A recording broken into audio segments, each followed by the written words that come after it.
Minister Faith Muthambi has refuted almost all the allegations that were levelled against herself, the board and the executive of the SABC by scores of witnesses who appeared before Parliament's inquiry into the fitness of the SABC board. Muthambi told the Ad Hoc Committee that she's not aware of any editorial censorship, purging of senior staff members and the sale of the SABC archives, amongst others. She also had to deal with the appointment of Hlaudi Motsoeneng as a permanent Chief Operations Officer, despite the Public Protector's report. I think at the time, prior to the clarity that has been put by the court later, that was a correct decision to appoint him.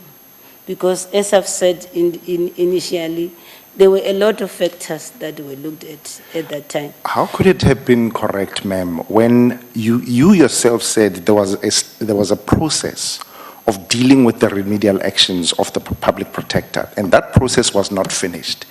In your considered legal view, how do you then see it fit for you to then approve? Because that approver, he was appointed the next day.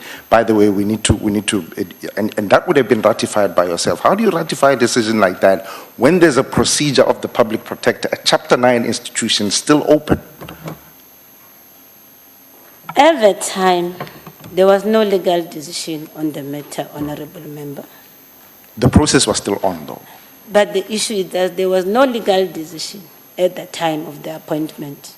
And then at that particular time, the advice was that the remedial actions was binding and was not binding at that particular time.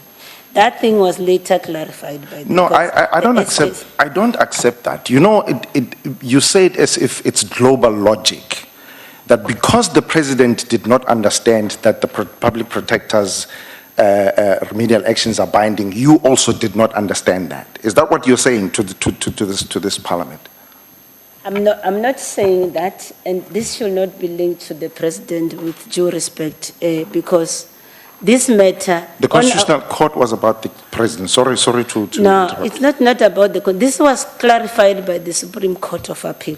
Okay. Prior to the constitutional judgment, which we complied before the Nkandla judgment.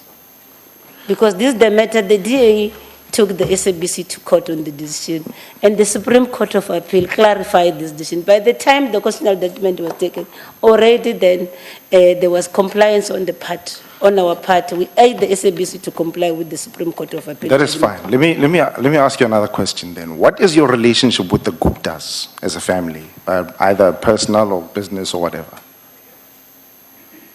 I don't have any relationship with the Guptas.